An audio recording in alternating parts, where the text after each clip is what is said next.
Boa noite, igreja. Graças e paz de Cristo Jesus. Amém. Bom estar de volta, bom estar com vocês aqui. Peço perdão por ter chegado um pouquinho atrasado. Hoje é aniversário da minha sobrinha, minha pequenina. Eu tive que fazer uma engenharia. Deixei a família lá, corri para cá. Mas eu tenho uma filha de 18 anos que ela é uma benção. Ela é linda. Só que ela acha que ela tem que ficar muito mais linda do que já é. Quantos entendem o que eu estou querendo dizer? Aí ela revira todas as roupas do armário. Ela testa todas as maquiagens. E eu tenho que ter longanimidade, mansidão, domínio próprio. Mas deu tudo certo, estou aqui. Amém? Para pregar a palavra. E muito me alegro com esse tema família, né? Mês da família. E o bom de ser o último a pregar, porque você já ouviu muita coisa. Então, se não ouviu muita coisa nova, muita coisa boa, pelo menos você já foi alimentado. Teve alguém que falou, é verdade. Mas eu creio que Deus não me trouxe aqui à toa. E a Bíblia diz que a palavra do Senhor não volta vazia. Antes ela cumpre tudo aquilo para o qual ela foi designada. Eu não vim aqui para contar uma história, eu vim aqui para pregar uma mensagem de Deus. E fiquei pensando, Espírito Santo, o que você deseja falar? Então eu trouxe uma palavra que pudesse encaixar tudo aquilo que você talvez já tenha ouvido ao longo da série desse mês. E uma coisa que eu entendo que evangelho não se trata apenas do que eu ouço, mas principalmente do que eu vivo, do que eu pratico. Evangelho é uma questão de decisão. Amém, não amém? Então, diante de tudo aquilo que você já ouviu, eu quero te chamar a uma decisão, a você edificar a sua família na palavra de Deus, na rocha, e fazer dela um ambiente seguro. Para isso, eu peço que você abra a sua Bíblia, no Evangelho de Lucas, capítulo 6, versículos 46 até o 49. Fiquei sabendo que hoje, por ser feriado, eu não preciso me preocupar com a hora, que parece que o último culto da família vira vigília. Não estou brincando, não farei isso. Até porque eu tenho que correr para pegar o parabéns da minha sobrinha. Então, vocês me perdoem que quando acabar aqui, eu vou dar um beijo no pastor Davi e vou voar. Mas na próxima vez eu fico um pouquinho mais de tempo aí com vocês. Tá bom, gente? Diz assim a palavra de Deus, palavras de Jesus Cristo, dizendo o seguinte: por que me chamais Senhor, Senhor, e não fazeis o que eu vos mando? Todo aquele que vem a mim e ouve as minhas palavras e as pratica, eu vos mostrarei a quem é semelhante. É semelhante a um homem que, edificando uma casa, cavou, diga, cavou, abriu profunda vala, diga, profunda vala, e lançou o alicerce sobre a rocha. E vindo a enchente, arrojou-se o rio contra aquela casa, e não a pôde abalar, por ter sido bem construída. Mas o que ouve e não pratica é semelhante a um homem que edifica uma casa sobre a terra sem alicerces. E arrojando-se o rio contra ela, logo desabou. E aconteceu que foi grande a ruína daquela casa. Você pode dizer amém pela palavra de Deus? Conforme eu falei, eu vim chamar vocês aqui a uma reflexão. E uma vez fazendo essa reflexão, a gente possa tomar uma decisão. Eu entendo que o nosso chamado para com Deus... Vai tirar foto, pastor Davi?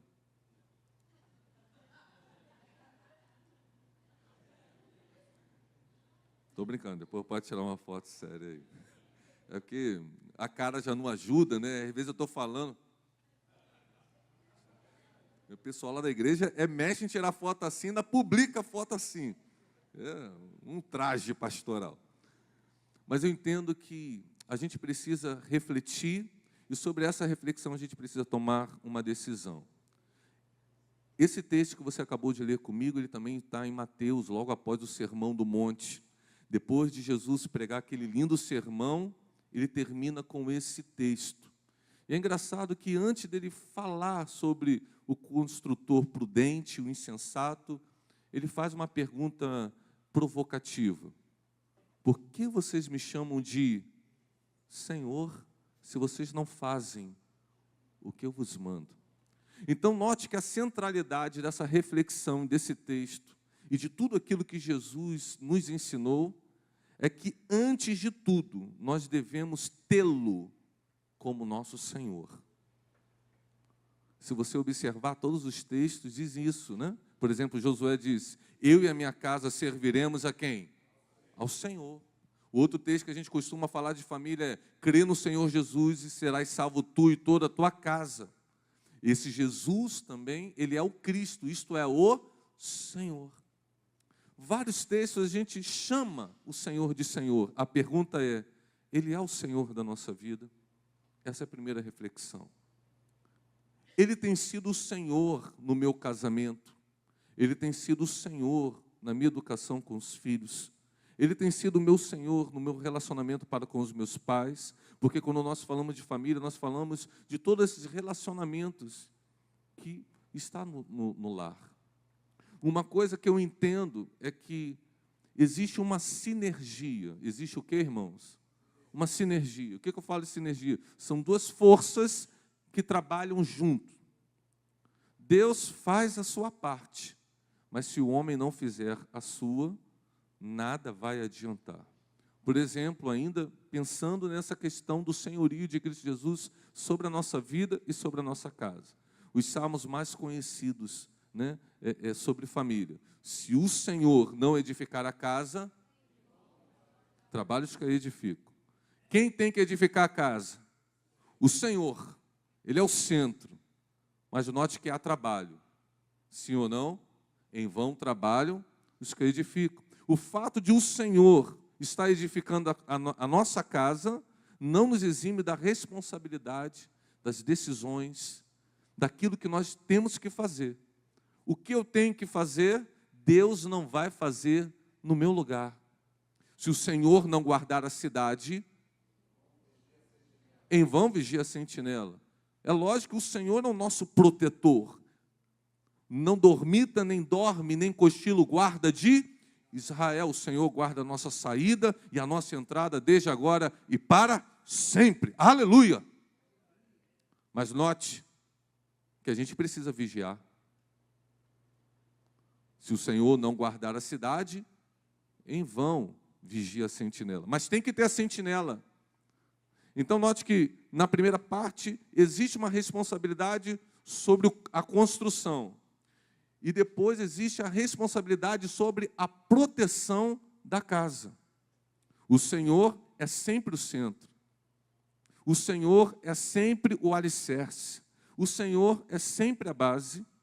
Mas existe algo que eu e você precisamos fazer. O Senhor não vai amar a nossa esposa por nós. Isso cabe aos... Quantos maridos eu tenho aqui?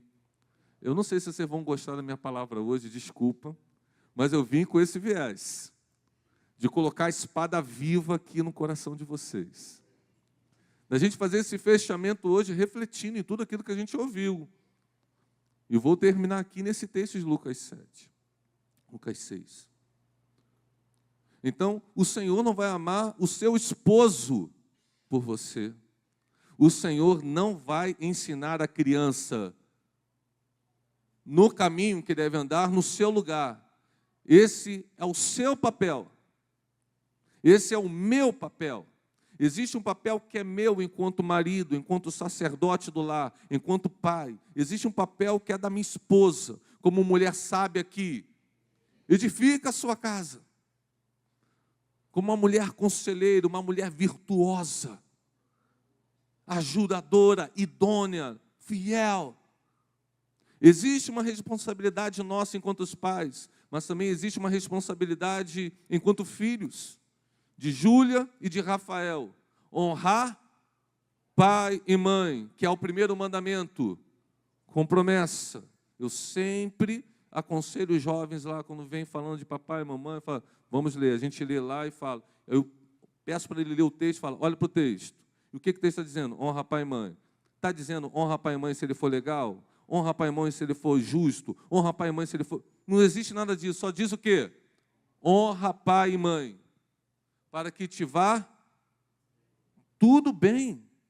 Às vezes a gente só fica pensando na longevidade, né? Porque o texto fala também para que tenha longa vida, mas existe a outra promessa, que para que te vá, tudo bem.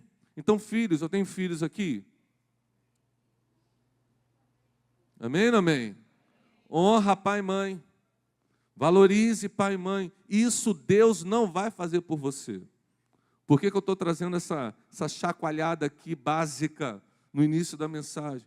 Porque a gente está acostumado a toda vez achar que uma oração forte resolve os problemas da nossa casa. Às vezes a gente acha que uma campanha boa sobre família resolve os problemas da nossa casa. Eu vou te falar, ajuda. No entanto, se você não fizer aquilo que se tem que fazer, ano que vem estamos aqui de novo, orando por você, ensinando de novo as mesmas coisas. Porque não se trata só do que eu sei, se trata do que eu vivo. Ou Jesus é o Senhor da nossa vida, da nossa casa, ou Ele será apenas um adereço. Faz sentido isso? Essa minha reflexão aqui hoje com vocês ou não, irmãos? É isso que Jesus está falando. Olha, eu estou falando coisas profundas demais para vocês aqui.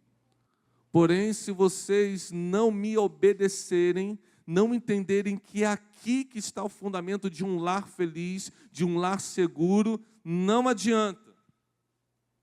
Vocês me ouviram, mas não basta só ouvir, tem que praticar. Tem que viver, tem que obedecer. O verbo crer e obedecer no hebraico tem raiz semelhante. Sempre estará intrínseco na Bíblia a ideia de crer, eu creio, também obedeço. Diga isso comigo, eu creio, por isso eu obedeço. Sempre vai estar ligado. Por exemplo, Abraão ouviu a voz de Deus, ele creu. De que maneira que ele creu? Diga, obedecendo. Deus foi lá e falou para ele, Abraão, sai da tua terra, no meio da tua parentela, sai daí, vai para um lugar que eu ainda te mostrarei. O que Abraão fez? Ele obedeceu. Posso falar de N provas, vamos para a última. Sacrifica o teu filho no Monte Moriá. O que Abraão fez? Obedeceu. Porque fé e obediência andam juntos. Por isso que o apóstolo Tiago, por isso que Tiago vai escrever para nós, que a fé sem obras é morta. Mostra-me essa tua fé sem obras, que eu com a minha obra te mostrarei a minha fé. Qual é a provocação de Tiago na Bíblia? Que se eu creio, eu obedeço. Eu evidencio isso pela minha forma de viver. E Jesus está falando a mesma coisa nesse texto. Por que vocês me chamam de Senhor? Vocês gostam de me ouvir. Vocês gostam de vir no culto. Vocês gostam de oração. Vocês gostam da sinagoga. Vocês gostam do templo. Vocês gostam do discurso. Mas se vocês querem mudança de vida, vocês precisam não apenas me ouvir. Vocês precisam colocar isso em prática. Então vocês ouviram aqui, ao longo desse mês, mensagens maravilhosas, sim ou não? Teve alguém que pregou aqui, eu vi umas fotos aí, eu não tenho rede social, mas eu vejo status do WhatsApp de vez em quando. Alguém com os slides aqui, botando várias famílias ali, eu falei, pô, essa mensagem, essa palestra deve ter sido muito boa, que ela foi bem inteligente assim nos slides. Eu falei, pô, gostei, queria estar lá, não pude. Está no YouTube? Depois eu vou assistir. Eu imagino que, assim como essa, foram várias pregações maravilhosas. E agora, o que nós vamos fazer com isso? Colocar em prática. Porque muitas vezes eu tenho a sensação, por ser pastor de igreja também, eu não sou um pastor itinerante, eu sou um pastor de igreja local. Prego muito fora, mas eu estou todo santo dia na minha igreja local, aconselhando. E às vezes me dá a ideia de que são como que algumas pessoas são como pacientes que vêm no médico. O médico fala assim, você está com açúcar alto, vamos cortar o doce. Enquanto isso, eu vou passar uma medicação aqui. Já que ele não está assistindo, vou falar, tipo o meu pai. Aí passa a medicação. ele não corta o doce. Ele fala, não, vou comer esse doce aqui, mas vou tomar um glifage. Alguém toma glifage? E dá tudo certo.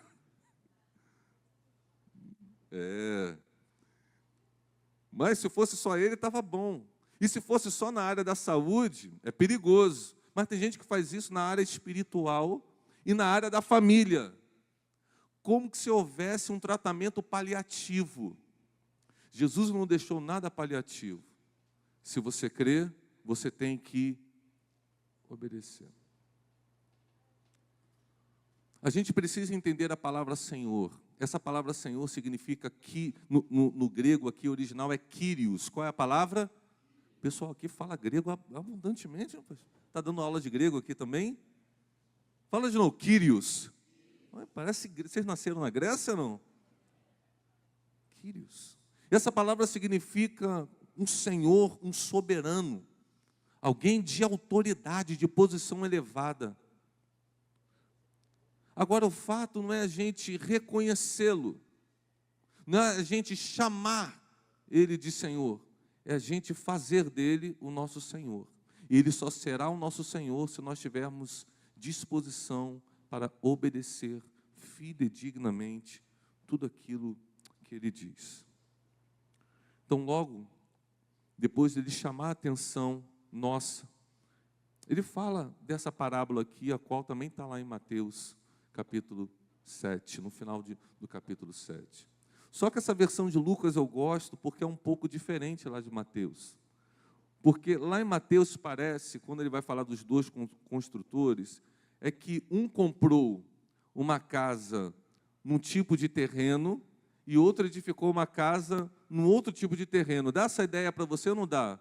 De repente só dá para mim, porque a minha hermenêutica é meio fraca, mas eu tenho essa impressão que parece alguém construiu a casa sobre a rocha e o outro foi lá e construiu sobre a areia. Mas aqui nesse texto está dizendo que um construtor, ele foi ali no terreno e ele abriu profunda vala. Por isso que eu chamei a atenção para vocês aqui, para vocês repetirem esse texto comigo. Diga, profunda vala, lembra disso? Profunda vala. E o outro construiu sem alicerces. Me dá a ideia aqui nesse texto que os dois estão como que na mesma rua, no mesmo terreno. Só que um entendeu a importância do que o Senhor diz. O outro também ouviu o Senhor, mas não deu o devido valor. Sabe por quê, irmãos? Obedecer dá trabalho. Edificar uma casa dá trabalho. Quantos aqui já construíram a sua casa? Dá trabalho. Dá trabalho. Cavar, e se for aquele terreno tipo que foi o meu, da minha primeira casa, cheio de pedra, dá muito trabalho. Muito trabalho. Ou aqueles terrenos, às vezes, que são arenosos, você tem que aterrar, sim ou não? Dá muito trabalho. Então, esse homem insensato é aquele que ouve e ele não quer ter o trabalho de obedecer. Esse é aquele que edifica a casa sobre a areia. Mas Jesus exalta esse outro homem que ouve e pratica, isso é alguém que está abrindo uma profunda vala. E se você construiu, quantos aqui já quebraram pedra para fazer fundação de casa? Alguém aqui? Meu irmão lá. O cara toca violão com aquele dedinho macio e já quebrou pedra. Já quebrou mesmo, meu irmão? A esposa está pensando assim. Quebrou.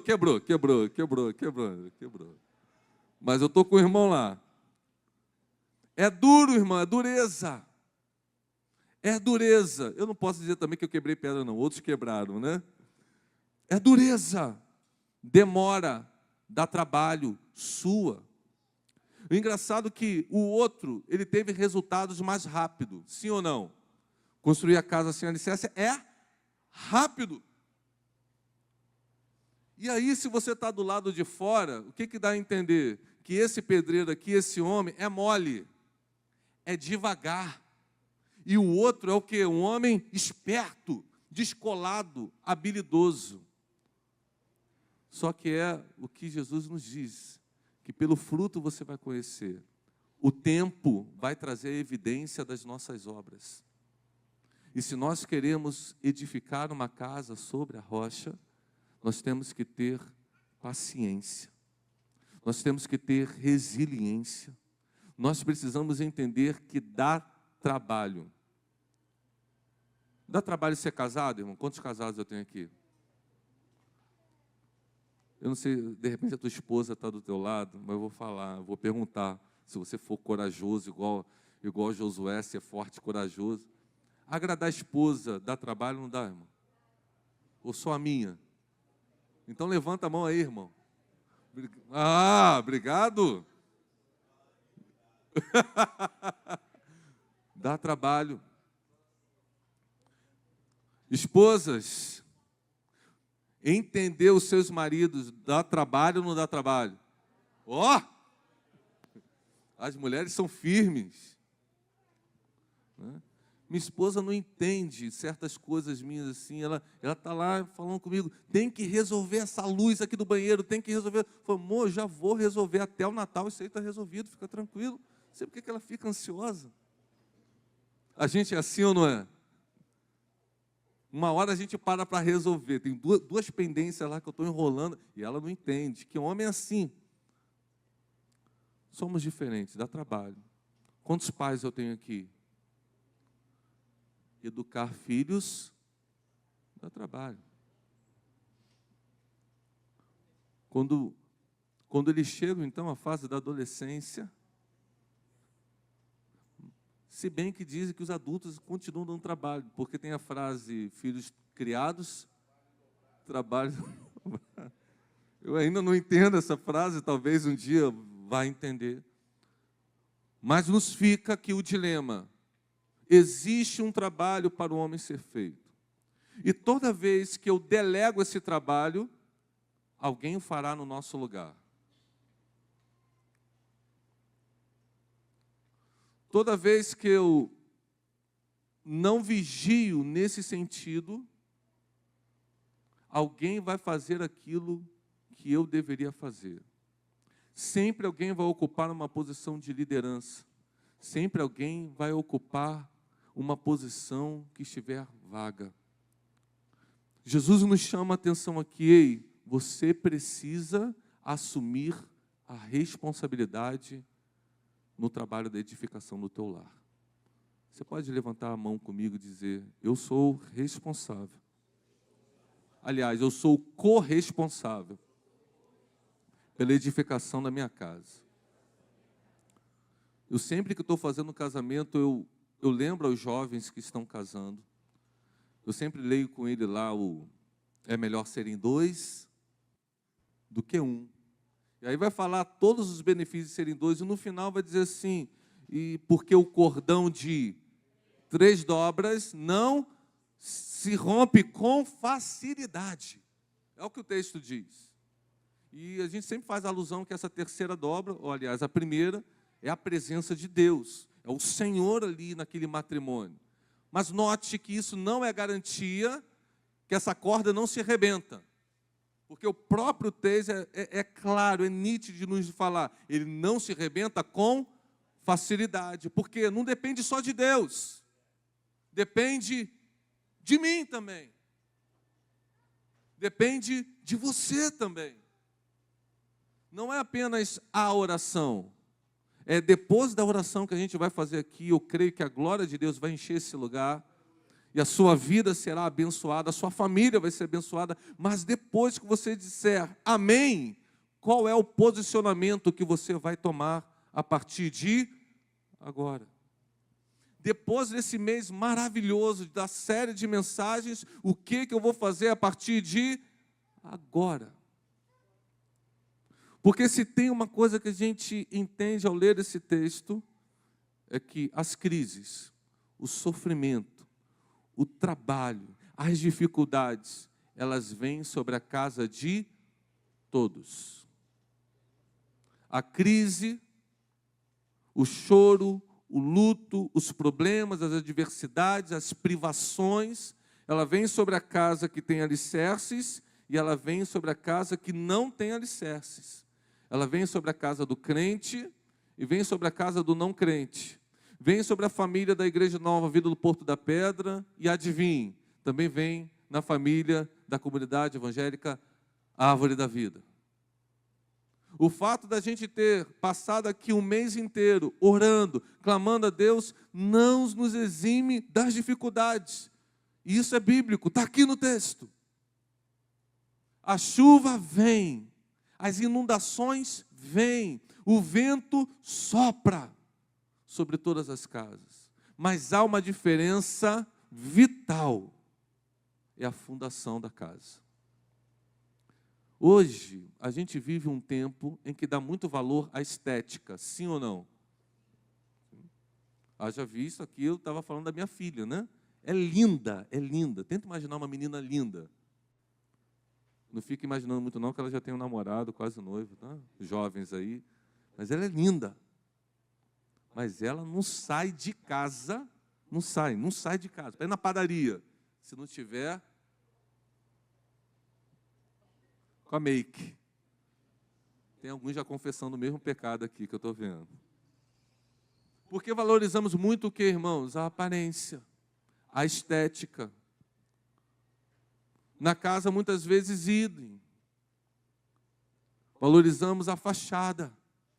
Mas Jesus, você vê que toda a valorização dele não está na fachada, não está no piso, não está no mármore, não está na pintura da parede. Jesus aplica toda a sua atenção à base, aos alicerces, ao fundamento.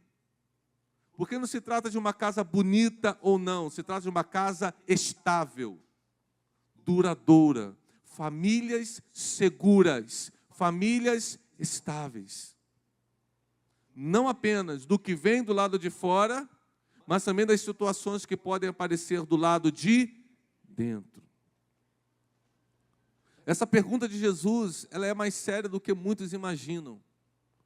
Por que vocês me chamam de Senhor? Porque parece, muitas das vezes, a gente às vezes se auto-engana, achando que por levantar a mão a Deus, por estar num lugar que se cultua a Deus, a gente acha que Ele é o nosso Senhor.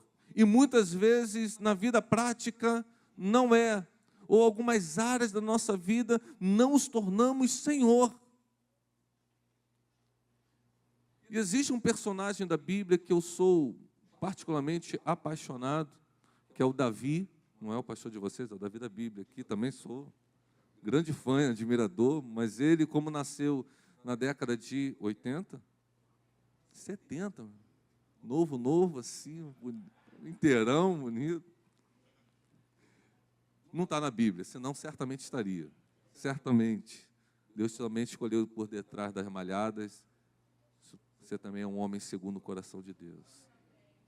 Mas esse Davi, é porque eu não considero Jesus como uma personagem da Bíblia, porque Jesus, ele é a Bíblia, né? De Gênesis, Apocalipse, tudo aponta para ele. Ele é o alfa e ele é o ômega. Ele é a Bíblia. Então, Jesus à parte, Davi, para mim, é a pessoa que eu sou realmente um grande admirador, um grande estudador. E conforme eu já relatei aqui, vocês sabem, Davi foi chamado um homem segundo o coração de Deus, um adorador. O maior rei da história de Israel, unificou as 12 tribos, trouxe a arca para Jerusalém, deixou a planta do templo, sabe, um grande guerreiro, um grande homem de Deus. Jesus vem da dinastia davídica, Jesus, filho de Davi. No entanto, a Bíblia não esconde os defeitos de Davi, os pecados de Davi e os fracassos de Davi. E tem uma área em que Davi fracassou. E foi uma das áreas mais importantes. Diga para mim qual foi, irmãos. Família. Foi um rei sensacional. Foi profeta, até salmos proféticos que ele tem. Foi um adorador. Mas ele não conseguiu construir a sua casa sobre a rocha. E às vezes a gente acha que pelo ministério que nós temos, pela teologia que nós temos, pelos cultos que frequentamos, eu quero te dizer, assim como Davi, isso não será suficiente para construir uma casa sobre a rocha, segura, se você não estiver disposto a fazer do seu lar o seu primeiro ministério. de você fazer o seu lar o seu primeiro reinado. Davi se preocupou, e devia se preocupar mesmo, mas ele se preocupou mais com as coisas do lado de fora do que com as coisas do lado de dentro. E você percebe que isso, a conta não vai fechar. Em 1 Samuel, em 2 Samuel, vai dizer que ele vai trazer a arca para Jerusalém. E depois daquela festa maravilhosa, linda, pela segunda vez, né, que na primeira deu ruim, mas na segunda deu bom. E ele vai subir para casa para santificar a sua casa. É bom santificar a casa, irmãos? É bom a gente subir e entrar em casa para abençoar a nossa casa, sim ou não? Amém? E aí diz o texto, se você acompanhar lá depois, 2 Samuel, capítulo 6, que Mical, que era a esposa dele, olhou pela janela aquela cena e o desprezou no seu coração. E quando Davi sobe ao seu palacete real para abençoar a sua casa, a sua mulher está ali. Eu não sei se alguns homens já viram essa cena, quando ela com a mão na cintura e batendo o pezinho e fala, bonito, hein? Alguém já ouviu aqui? Vai levantar. Vai ter homem corajoso para isso, não, né? Bonito, hein? Foi isso. Pelo menos alguém já fez com o filho, pelo menos? Em casa a gente conversa, né? Aquela coisa. E quando Davi sobe para casa, e ela fala assim, que cena vergonhosa. Você como um sem vergonha qualquer, dançando daquele jeito, você é rei. E aí Davi, ele respondeu para ela, não como alguém mais que estivesse no culto, não mais como alguém que estivesse com uma estola sacerdotal. Ele respondeu na carne, ele respondeu no ódio, ele respondeu no rancor. E a Bíblia vai dizer que daquele dia em diante, Davi e Mical não mais se relacionaram. Mical não teve filhos de Davi, porque a ofensa, o rancor, habitou ali, naquele lar. É lógico que já tinha um problema pregresso. E qual era o problema pregresso? Quando Davi era um grande guerreiro, trabalhando para Saul, ele se casou com Mical em uma das guerras. E Saul, você sabe que perseguiu Davi, sim ou não? Em um dos momentos da fuga, Mical ajudou a Davi fugir. Davi fugiu e ficou anos no deserto.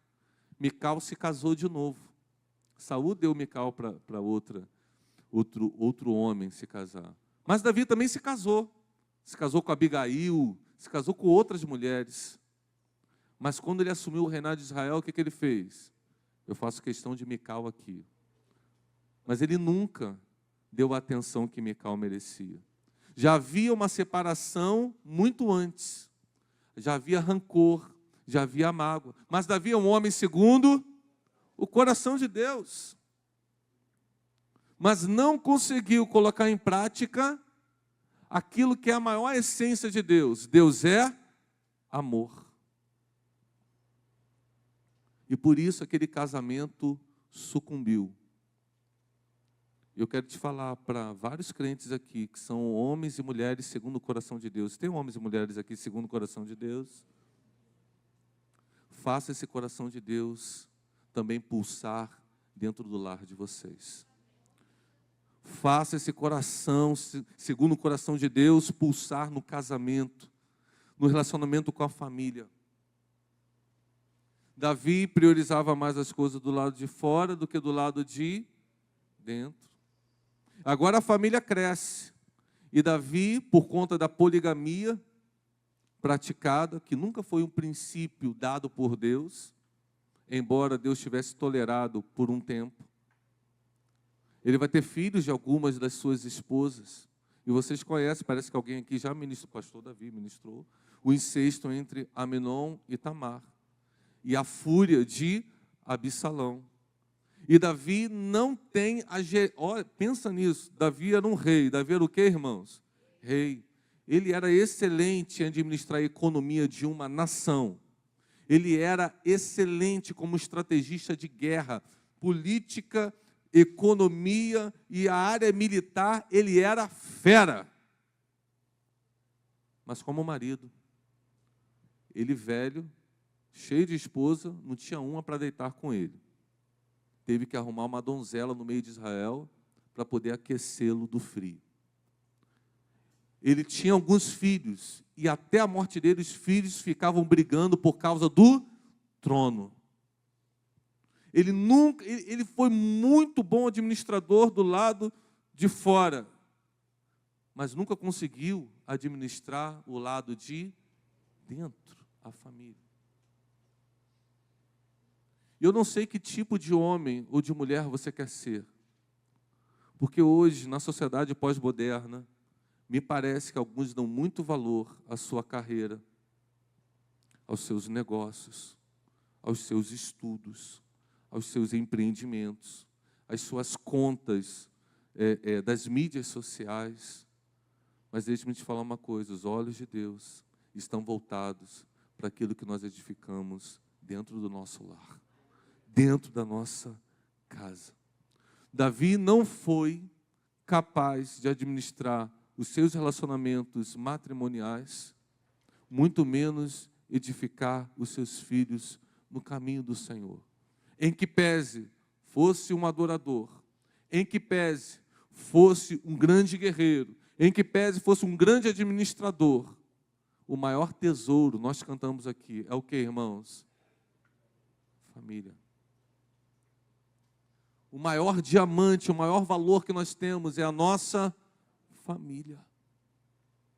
Então, se você quer ver a conversão daquilo que Deus acha que é primordial, por exemplo, leia a carta de Paulo a Timóteo. Se alguém almeja o episcopato, excelente obra almeja.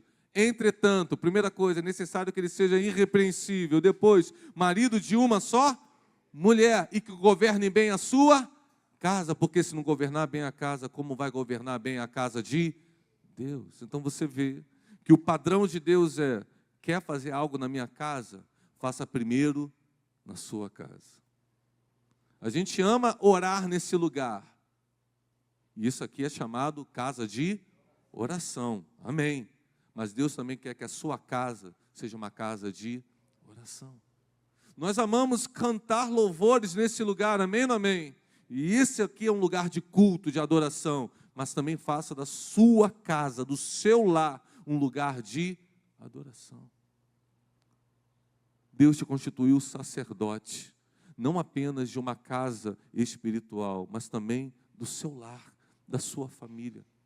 Que tipo de lar nós estamos construindo?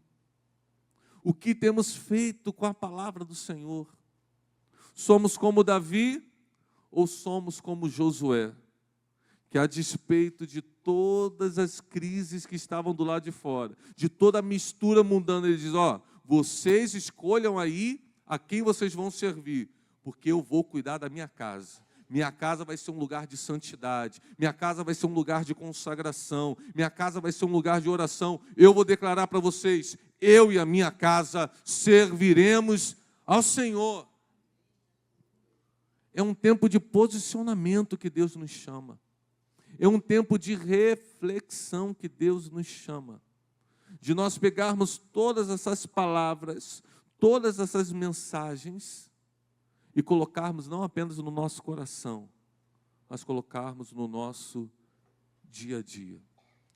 Deus nos chama, maridos, amai as vossas mulheres como Cristo amou a igreja e a si mesmo se entregou por ela. Então, é um momento oportuno de perguntarmos: eu amo a minha esposa, mas é dessa forma como Jesus me manda amá-la?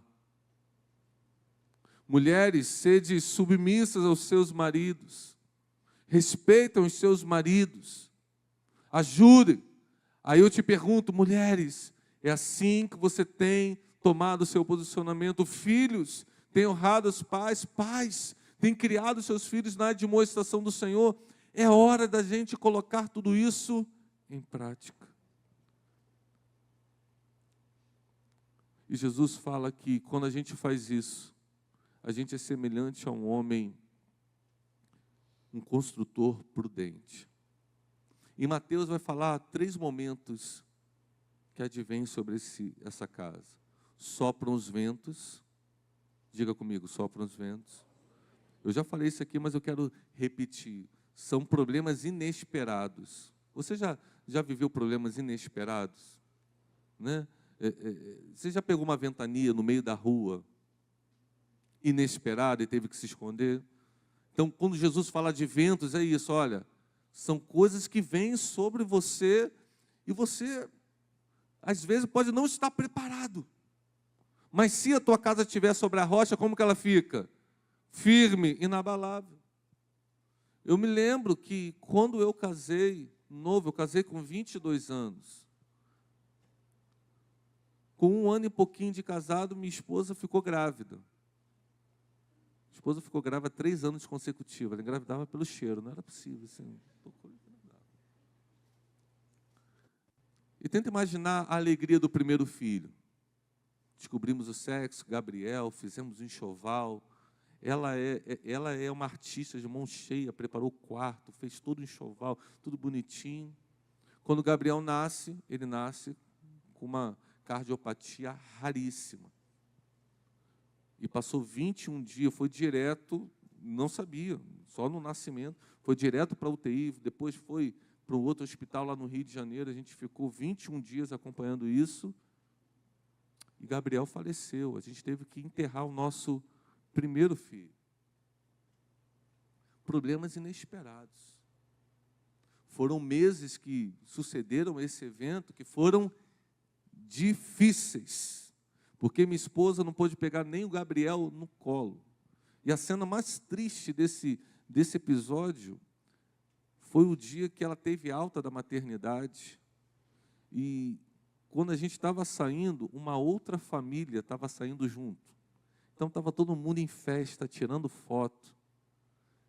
E o nosso filho, com mais notícias na UTI, eu coloco minha esposa no carro, no banco de trás, olho para o retrovisor e tá as lágrimas dela, e a outra família em festa.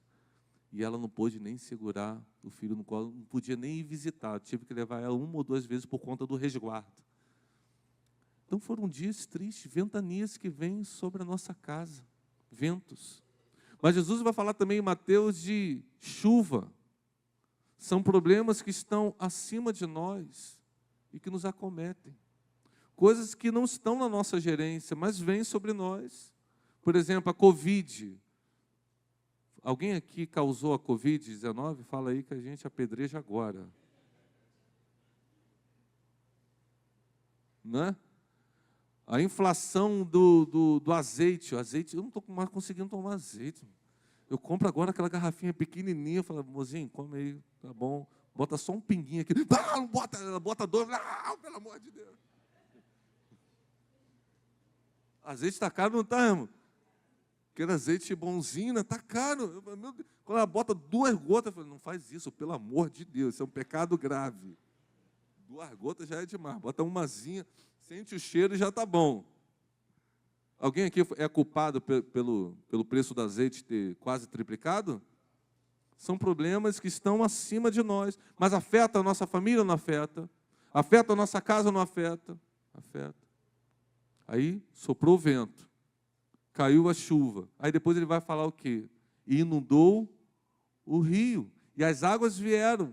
Rio são problemas que estão abaixo de nós, que normalmente a gente constrói a casa um pouco acima do nível do rio. Então são problemas do dia a dia que a gente tem gerência. A gente consegue resolver, mas a gente agora já está tão cansado, porque teve que lidar com o vento, teve que lidar com a chuva, e agora nem mais aqueles problemas do dia a dia a gente consegue resolver. E aí a gente vive com um copo cheio, e qualquer gota já entorna. A gente fica tenso, fica preocupado, fica abatido, e o nosso relacionamento matrimonial sente, não tem mais paciência para lidar com os filhos, não tem mais tempo de qualidade com os filhos e com a família, tudo começa a virar um caos. Mas por quê? Porque eu deixei de ter o Senhor como meu Senhor. Eu tenho chamado-o de Senhor, mas não tenho feito de fato Senhor na minha vida. Quando que Ele é Senhor na minha vida? Quando eu ouço essa palavra, quando eu pego toda essa série de mensagens, comparo com a minha vida, me arrependo das minhas falhas, peço a Ele capacitação do alto, peço a Ele, Espírito Santo, venha me fortalecer, para que eu seja um marido como a Bíblia diz que eu tenho que ser, para que eu seja um pai como a Bíblia diz que eu tenho que ser, para que eu possa tomar aqui a consciência sacerdotal como eu tenho que tomar. Senhor, me ajuda, e eu coloco em prática, porque existe um trabalho que eu tenho que fazer, e esse trabalho Deus não vai fazer por mim. Vocês conhecem o texto quando Jesus vai até Betânia ressuscitar Lázaro, não é isso? Eu sempre cito isso lá na igreja. A palavra vivificadora é de Jesus, mas a responsabilidade de tirar a pedra é nossa. Jesus não moveu um dedo para tirar a pedra, mas Ele caminhou quilômetros para salvar e restaurar e ressuscitar uma família. Jesus também vai até o encontro. Jesus também está aqui neste lugar. Jesus também vai até a tua casa, restaurar o que precisar ser restaurado, curar o que precisar ser curado. Mas ei, tirar a pedra é com você. Tirar a pedra é com você. Mas note que esse alicerce, e aqui terminando, já estou terminando a introdução. Note que esse alicerce, ele vai chamar todo aquele que ouve e pratica. Ouve a minha palavra. A bênção sempre está na palavra. Você pode repetir isso comigo? A bênção sempre está na palavra. Sempre está na palavra. E Isaías vai dizer, se quiserdes me ouvirdes, comereis o melhor dessa terra. Oh, aleluia. E crente gosta de comer, né? Oh, crente não bebe, mas come, não é isso, irmão? Ou come. A bênção sempre está na disposição de obedecer, de ouvir ao Senhor. Ele vai dizer, aquele que ouve a minha palavra. Por quê? Em Timóteo também vai dizer, toda a Escritura é inspirada por Deus e é útil para o ensino, para a correção. Em Hebreus vai dizer que essa palavra é viva e poderosa e é apta para discernir os pensamentos e propósitos do coração. A nossa casa tem que ser regida pela palavra de Deus. A palavra é inspirada pelo Espírito Santo, por isso ela é autoritativa. Eu devo criar os meus filhos na palavra. Eu devo ter um relacionamento matrimonial na palavra. Eu devo tomar as minhas escolhas profissionais na palavra. Eu tenho que entender que todas as escolhas que eu faço da minha vida tem que ser a palavra, porque todas as minhas escolhas afetam a minha casa. E eu preciso entender que quando eu me posiciono diante do Senhor, pela sua palavra, em fé e obediência, Deus se move com a sua graça salvadora. Foi assim com Noé, foi assim com Abraão, foi assim com muitas histórias de famílias, e também será assim na tua casa e na tua família. Se o meu povo, que se chama pelo meu nome, se humilhar e orar, me buscar e se arrepender dos seus maus caminhos, ou seja, se converter aos meus caminhos, eu do céu ouvirei a sua oração, perdoarei os seus pecados e sararei a sua família. Sararei a sua família. Sararei o seu casamento. Sararei os seus filhos. Sararei tudo aquilo que precisa ser renovado e restaurado na sua vida. Eu farei. Se o meu povo que se chama pelo meu nome se voltar para mim, fazer da minha palavra o seu fundamento, o seu alicerce. E o final desse texto vai dizer aqui, essa casa não se abala. Você pode declarar isso comigo? A minha casa não será abalada.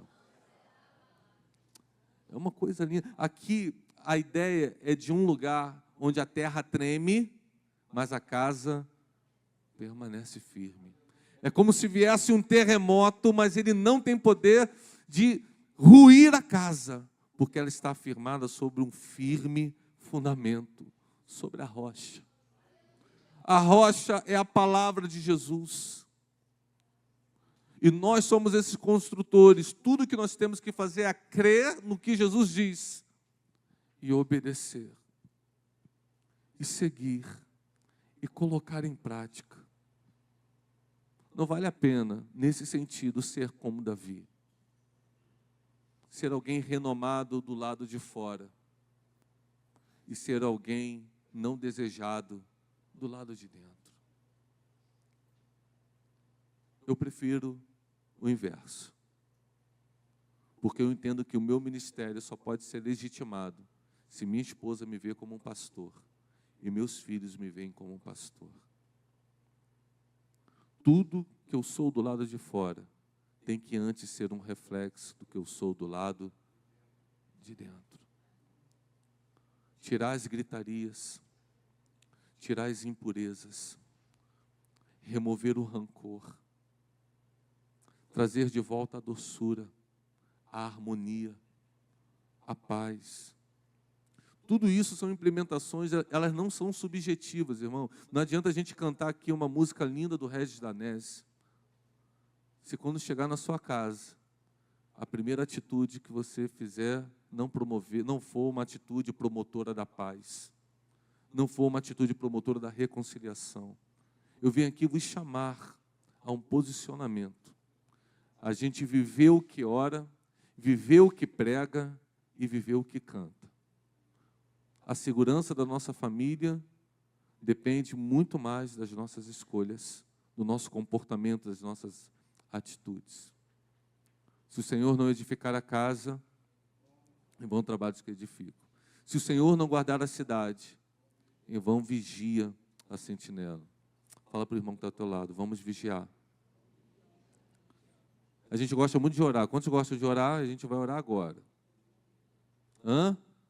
Mas antes de orar, a gente tem que vigiar. O versículo diz isso, irmão. Vigiai e orai. Vigiai e orai. Tem gente que só gosta de orar. Quantas coisas você perde do lado de fora por falta de vigilância, depois de ter conquistado tantas coisas do lado de dentro no ambiente de oração? Dá tempo de eu contar uma historinha? Posso contar uma historinha, irmão? Uma historinha. Só para a gente falar da importância da vigilância. Eu não sei se já contei essa história aqui. Se eu começar a contar e alguns conhecerem, rir mesmo assim no final, tá? Para não atrapalhar aí para o irmão. Mas a história é a seguinte: tinha um irmão que estava passando uma pindaíba. Pindaíba ainda existe essa palavra? Vocês entendem, não? Pindaíba. Estava passando pelo vale. E só tinha uma sardinha na geladeira. Ele morava sozinho. Aliás, tinha um gatinho na casa dele, um gato. E ele foi e fritou essa única sardinha que ele tinha para comer naquele almoço. Botou no prato. E antes dele comer, obviamente, como todo bom crente, o que ele vai fazer? Orar. Você ora antes de comer, irmão? Amém. Que isso, irmão? É bom agradecer a Deus. Só que esse irmão foi orar igual um diácono tem lá na minha igreja. Não sei se tem um diácono aqui assim. Que quando você se deixar, dá um microfone para ele orar, o culto vai ser só oração, irmão. Que ele ora, e ora, e ora, e ora. Sabe? Meu pai era assim também. Aí agora a gente pede para ele dizer, não, outra pessoa ora pela comida. Que ele vai orar, ele vai lá em Gênesis, depois está lá em Apocalipse, ora pela Ucrânia, ora para não sei o quê, depois ele fala da comida, sabe? Conhece gente assim, que ora assim? Era assim? Então, esse irmão estava orando. Senhor, muito obrigado por essa sardinha. Ô, Jeová Jirê, o Senhor provê todas as coisas. Que maravilha. Começou a orar e orar. Quando ele disse em nome de Jesus, amém, o gato tinha comido a sardinha do irmão. A única sardinha. O irmão com a barriga roncando. Aí ele olha para o céu e vai reclamar com Deus. Senhor, tu sabes o que eu estou passando, minha única sardinha. Como que o Senhor permitiu isso acontecer? Aí Deus respondeu para ele, está orando muito e vigiando pouco. Isso é que acontece, irmãos. Quando a gente ouve e fala aí, o que esse pastor está falando é verdade. O que essa irmã ministrou aí é verdade. Aí você vem aqui na frente e ora. Mas agora, quando acabar esse culto, você voltar para sua casa. E amanhã, sexta-feira, e um novo dia começa. O que você tem que fazer, irmãos? Vigiar. Vigiar. Guardar. Porque o Senhor protege, mas tem a sentinela ali guardando. O Senhor edifica, mas tem um construtor ali, cavando uma profunda vala, até achar a rocha, até achar o lugar seguro. E o lugar seguro é a conformidade com a palavra de Deus. Eu vivo o que a palavra de Deus diz para eu viver. Eu penso como a palavra de Deus, eu sinto como a palavra de Deus, eu falo como a palavra de Deus, eu faço como a palavra de Deus. O que eu faço porque está na palavra, está escrito. Diga, está escrito. Se tua esposa perguntar alguma coisa porque você está agindo assim, eu estou agindo assim porque está escrito. Se tua esposa falar, se teu esposo perguntar alguma coisa, mulher, por que você está assim agora? Não, porque está escrito. Os filhos agora vão falar, pai, mãe, você está diferente. Eu estou fazendo assim porque está escrito. Toda vez que a gente vive conforme está escrito, acontece a mesma coisa que aconteceu na tentação do deserto com Jesus. O diabo vai embora, porque ele sabe que aquele lugar está cheio do poder da palavra de Deus. E a palavra tem poder para trazer vida. A palavra tem poder para trazer cura. A palavra tem poder para trazer restauração. A palavra tem poder para fazer milagres. Não a minha palavra, mas a palavra de Deus.